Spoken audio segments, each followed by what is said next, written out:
Bonjour et bienvenue à l'émission Choisie. Alors, bonne année à tous, bonne année car c'est la première fois que nous nous retrouvons en cette année 2015. Et merci à tous les téléspectateurs qui nous ont envoyé leurs commentaires, leurs réactions par rapport à la saison dernière, à la saison 2014. Merci beaucoup. Nous ferons une autre émission au cours de cette année, au cours de cette saison, pour répondre encore à vos questions et à toutes vos réflexions, vos recommandations. Aujourd'hui, cette saison, nous allons plus nous axer sur le très humain. Vous avez entendu parler à travers les films, à travers les télé-réalité, à travers le cinéma, de ce qu'on appelle le transhumanisme. Je citerai seulement deux films, à savoir Lucie et Transcendance, qui effectivement présentent une société avec le transhumanisme comme cœur, comme fondement. Alors, on va réfléchir justement à ce transhumanisme pendant toute cette saison. Et nous allons regarder, chercher, comprendre s'il faut mieux le transhumanisme ou le très humain. Comme à chaque émission, eh bien, ce sera à vous de choisir, à vous de décider ce que vous voulez, la société dans laquelle vous voulez agir, dans laquelle vous voulez intervenir. Et tous les intervenants que nous aurons nous aideront à réfléchir au très humain.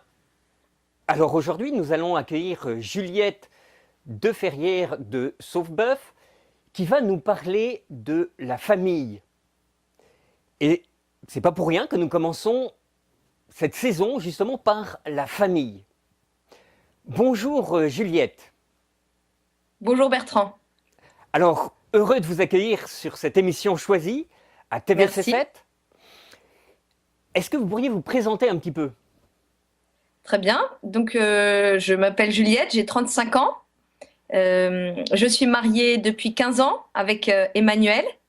Et nous avons la chance d'avoir 6 enfants, 3 filles et 3 garçons. L'aînée a 14 ans et la dernière a 3 ans. Je suis enseignante en histoire et géographie pour des adolescents. À la naissance de notre 4e enfant, j'ai cessé mon activité professionnelle et j'ai repris des études pour faire de la théologie, réfléchir sur Dieu et sur l'homme. Voilà, Merci. donc actuellement. Allez-y. Alors, ces études, j'ai décidé d'y consacrer un peu moins de temps depuis cette année pour être davantage disponible à ma famille, à mon mari qui voyage beaucoup, et à nos enfants, et aussi aux autres, pour pouvoir justement me pencher, m'occuper, me donner davantage à autrui. D'accord, alors c'est justement une notion importante. Un mari souvent absent, on connaît ça beaucoup en Abitibi, puisque notamment dans les mines, eh bien, souvent les gens sont partis à la mine pendant une semaine entière et donc le mari n'est pas là. Alors je vous propose qu'on rentre directement dans le sujet par cette question assez simple, qu'est-ce que c'est que la famille ? C'est une question à la fois simple et un peu compliquée. Je ne sais pas s'il y a une définition stricte. Je vous parlerai de mon expérience de la famille pour la définir. Pour moi, la famille, c'est la première société. Et c'est le premier lieu où l'on devient un homme ou une femme. Et le lieu indispensable pour devenir un homme ou une femme. D'accord. Donc on voit ce que je comprends, c'est que la famille, c'est le lieu où on devient un homme et une femme. Alors on ne va pas rentrer dans cette distinction, peut-être qu'on fera une autre émission sur justement cette distinction homme-femme, mais vous êtes en train de nous dire c'est là où on devient ce que l'on est appelé à être. Exactement. Et le rôle des parents est donc une grande responsabilité, puisqu'il s'agit au cœur de la famille d'aider chaque enfant, mais aussi son conjoint, à pouvoir être tout à fait lui-même. Donc, devenir soi-même. Se devenir soi-même, comment on devient soi-même? Comment est-ce que la famille peut permettre justement cette adéquation, cette transformation de ce qu'on est appelé à être à ce que l'on devient? Comment est-ce que vous pensez que la famille va être ce berceau dans lequel on va pouvoir grandir? Euh, je pense que la seule manière de pouvoir aider l'un et l'autre à devenir ce qu'il est appelé à être, c'est l'amour. Et l'amour inconditionnel, sans condition. La famille est vraiment le lieu par excellence où l'on reçoit chacun comme il est, en essayant le moins possible d'avoir des projets particuliers et en laissant chacun libre et dans cette liberté pouvoir l'aider à grandir. Est-ce que ça veut dire qu'il n'y a pas de règles dans une famille et que chacun fait ce qu'il veut? Alors bien sûr, cette liberté, elle se déploie, elle grandit dans un cadre. Ça me semble très important parce que la société est un cadre et nous avons besoin de cadres pour grandir. Et d'ailleurs, ce cadre, c'est une sécurité. Et au cœur de ce cadre, chaque enfant, puisque là, on parle plus spécifiquement des enfants, chaque enfant pourra, dans la sécurité de ce cadre, effectivement, grandir en toute liberté. Mais la liberté, ça n'est pas l'absence de contraintes.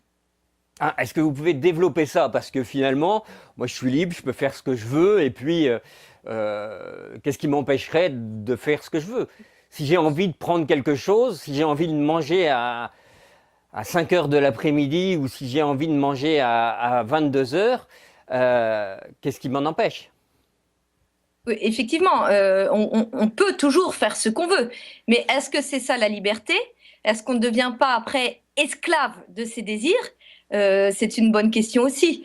Je crois que je n'aime pas tellement l'expression qui dit que la liberté de chacun s'arrête là où commence la liberté de l'autre. Je pense qu'elle n'est pas très juste, mais elle peut donner une première idée. Nous sommes en société, donc nous devons vivre ensemble, et la famille est le premier lieu du vivre ensemble.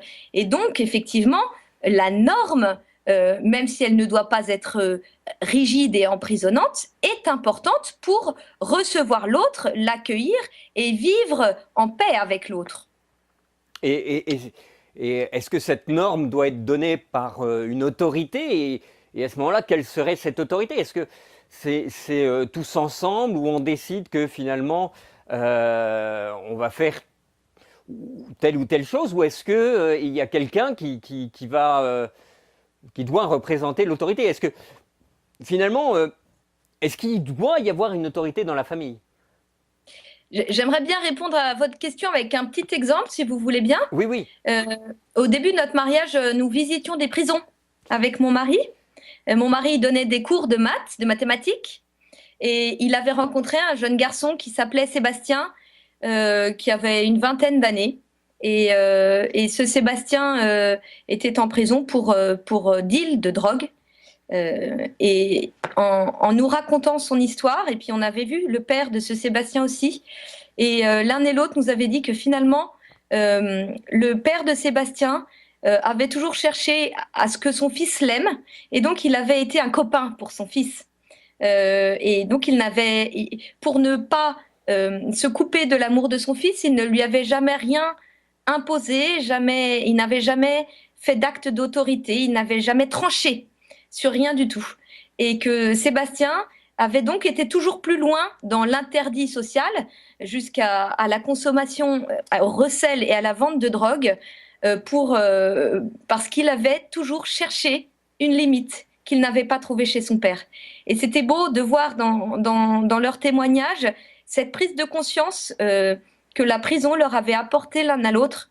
Et ils se l'étaient dit l'un à l'autre, ils nous l'avaient dit à nous. Voilà, le père, je ne me rappelle plus son prénom, n'avait pas su être cette limite que Sébastien attendait. Et donc Sébastien avait été chercher cette limite dans la loi française et dans la police. Ça me semble bien imagé que le parent et le père en particulier ont un rôle, bien sûr, de cadre, de limite, d'autorité. Et une famille, je crois, n'est pas une démocratie, elle n'est pas appelée à l'être, même si c'est un lieu d'écoute de chacun et de respect immense de chacun dans son identité propre. Alors, comment se fait justement cette écoute, ce respect? Et là, vous avez distingué justement le rôle du père, sans parler du rôle de la mère. Alors, est-ce qu'on peut parler justement, peut-être plus avant d'abord du rôle du père, et puis peut-être après du rôle de la mère? Oui, très bien.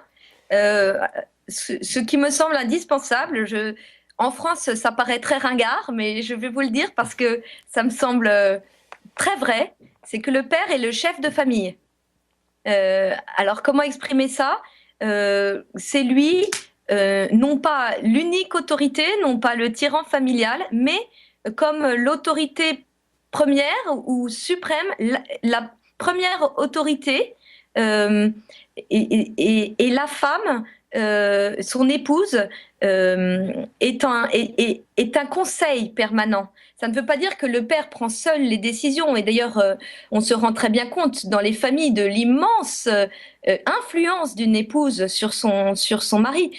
Mais ça veut dire que je pense que dans l'humain est ainsi fait que effectivement le père est la première autorité, la première référence d'autorité dans la famille. Mon mari, comme je vous le disais, est très souvent absent. Ça n'empêche pas que, de façon très claire, il est la première autorité pour nos enfants. Et parfois, dans des conflits avec les enfants, même en l'absence de mon mari, j'en réfère à lui, je rappelle papa en disant « Qu'est-ce que papa en penserait, à ton avis ?» Et très souvent, la réponse est toute trouvée dans la question. D'accord. Alors justement, ça me faisait sourire votre évocation parce que ça me faisait penser à cette imagerie. Vous savez que on est judéo-chrétien, hein, notre culture est chrétienne, et effectivement, on a une très belle image de cela dans les représentations qu'on a de la fuite en Égypte, où on voit justement Joseph qui tient l'âne. Et la meilleure représentation est peut-être celle de Notre-Dame de Paris, où effectivement Joseph tient l'âne et au lieu de regarder le chemin tout droit, il regarde son chemin dans le regard de Marie. Et Marie, qui est la figure de la mère, hein, donc regarde le chemin en regardant l'enfant. Et donc oui, ce jeu de regard met en image, hein, et d'ailleurs on voit cette image, voilà, qui effectivement nous montre comment eh bien, chacun a son rôle en regardant l'autre. Et donc oui, dans un acte amoureux finalement. Et c'est magnifique comme image, je suis très touchée par ce que vous décrivez. Je voudrais quand même, pour revenir à ce que je disais sur le rôle du père, puisque vous faites référence à cette fuite en Égypte, bien préciser que l'ange s'adresse à Joseph en lui disant mets à l'abri ta femme et l'enfant. Et c'est donc Joseph qui prend cette décision. Et c'est à Joseph que l'ange et que Dieu s'adresse pour prendre la décision qui est nécessaire pour la famille. Et Joseph obéit, le fait, prend cette autorité et a cette audace de fuir, parce que ça ne devait pas être si simple à prendre comme décision. Et effectivement, il le fait, comme vous le dites, dans une belle communion familiale, finalement. Oui, parce que c'est pour protéger effectivement l'enfant, même si l'enfant n'en a pas du tout conscience. À ce moment-là, il est tout jeune et puisqu'on sait que, d'après l'histoire, il reviendra à 2 ans. Alors voilà, revenons au rôle de chacun. On a parlé du rôle du père. Revenons au rôle de la mère.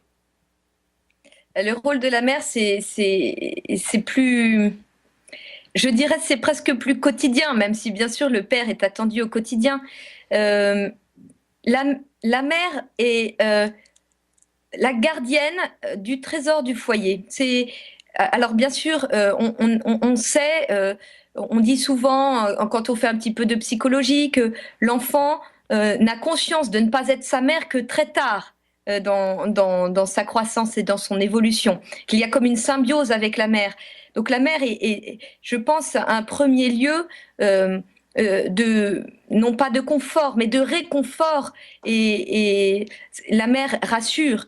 Mais la mère est aussi, je pense, celle qui est gardienne de l'amour. C'est très important. Alors, ceci, parce que je pense qu'elle est la première à aimer quoi qu'il en soit. Alors, justement, alors ça, c'est formidable, mais je vais vous poser une question que je reposerai à d'autres. Hein. C'est une question auquel je pense on essaye de répondre toute sa vie, c'est qu'est-ce que l'amour?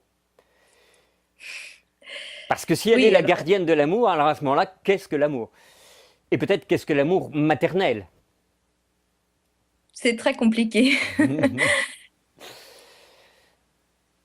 C'est vrai que je suis chrétienne, donc pour moi, l'amour, c'est une personne. Dieu est amour, mais cet amour, il nous est donné de pouvoir le vivre en tant qu'homme. Euh, je crois que l'amour, c'est la vie dans le don de soi, dans le fait de recevoir d'un échange, d'une relation, de recevoir l'autre, comme je le disais, tel qu'il est, et de vouloir, avec lui, grandir, construire quelque chose, euh, arriver au bien. Euh, alors bien sûr, puisque j'ai la foi, arriver à Dieu ensemble, mais humainement, arriver au bien et arriver au bien vivre et à la joie. Donc la mère est gardienne de l'amour parce qu'elle est gardienne de cette relation familiale, de cette communion familiale, de cette paix. Et voilà.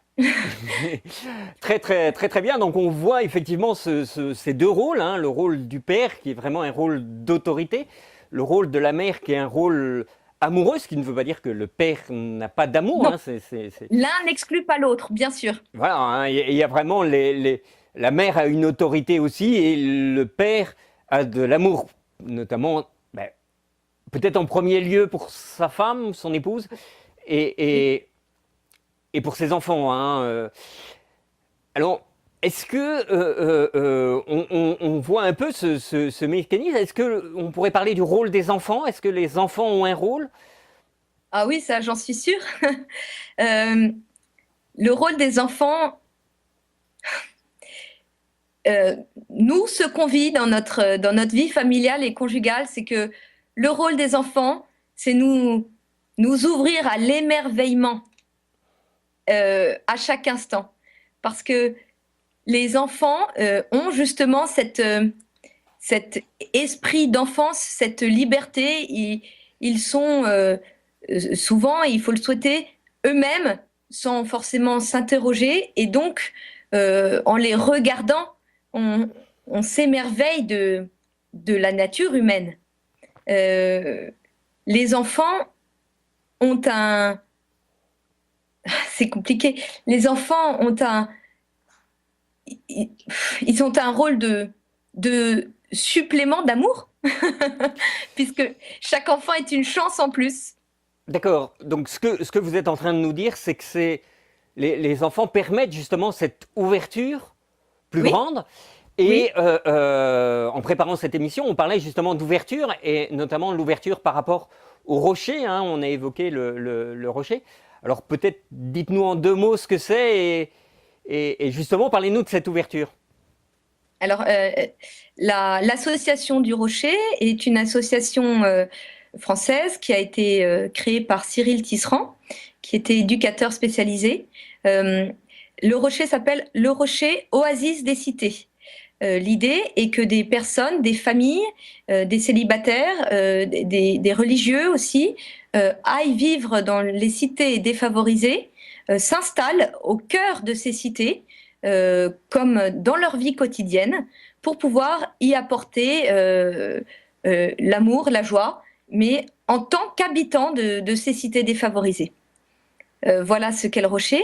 Alors nous ne sommes pas des volontaires du Rocher, nous n'habitons pas dans une cité défavorisée, dans un quartier défavorisé, mais avec notre famille, nous essayons de temps en temps de pouvoir aller vivre un temps avec ces personnes, avec les personnes vivant dans les cités, et nous essayons effectivement de le vivre en famille pour pouvoir apporter ce que nous sommes tous en famille au cœur de la cité.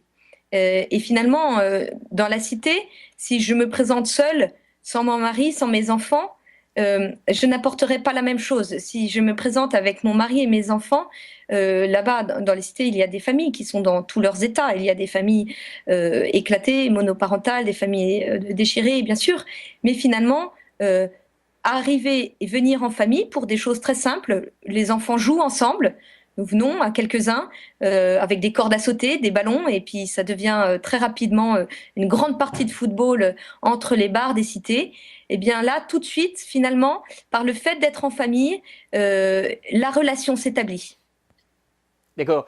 Et donc, vous dites, si je comprends bien, hein, il y a une ouverture à l'intérieur de la famille, et cette ouverture à l'intérieur de la famille conduit à une ouverture à l'extérieur, sur un autre monde. Exactement, exactement.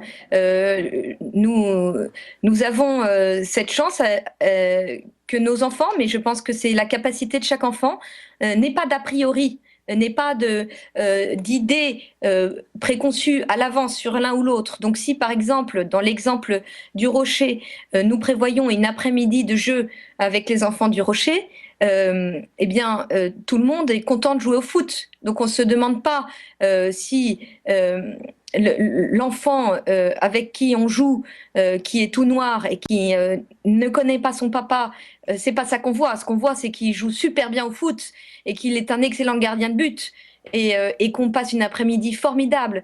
Donc, il est une chance. Et donc, nos enfants nous apprennent d'abord ça. Nos enfants nous disent, Mamadou, il est incroyable parce qu'on a fait une partie de foot formidable avec Mamadou. Et donc, Mamadou, qui vit dans une situation familiale très, très tourmentée, terrible, parfois battue, parfois, eh bien, il a pu, pendant une après-midi, être une chance pour Félix, qui a le même âge, qui est tout blond avec les yeux bleus. Et finalement, l'un et l'autre se sont apportés de l'amour inconditionnel autour du jeu et de leur capacité d'enfant à être eux-mêmes dans n'importe quelle situation. Alors, formidable, on a fait le tour du rôle du père, du rôle de la mère, de l'ouverture que jouent les enfants. Et pour terminer cette émission, vous savez qu'on la termine toujours par une question qui permet justement aux gens de choisir telle ou telle option et de voir, eux, dans leur situation, quelle option ils pourraient choisir. Alors, est-ce que vous auriez une question qui ferait, par rapport à la famille, par rapport à la vie de famille, qui pourrait nous aider à avancer? Il faut que ce soit une question très concrète, j'imagine.